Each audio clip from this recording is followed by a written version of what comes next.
So, Chris, let's wrap up by talking about, how the relationship with the client really dictates whether you're a fiduciary or not. We talked about that transactional versus the advisory and really from the VLP standpoint where we put ourselves.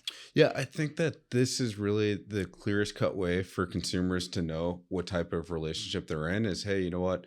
What are we working on? Are we working on a transactional, on a commission basis, Hmm. or are you working on a fee basis? That is the most clear cut way to say, well, I am working with the fiduciary because in that context, I'm working on a fee basis.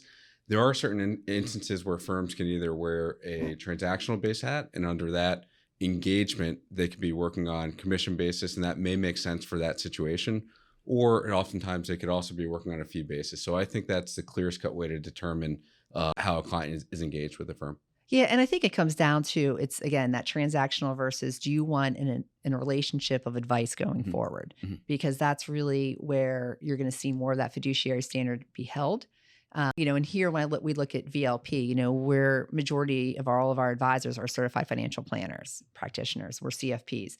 And not only, the fiduciary standard that we're held at by just being associated with the SEC, having our licensing there, but you have a whole separate code of ethics for the CFP. We're held to a higher standard.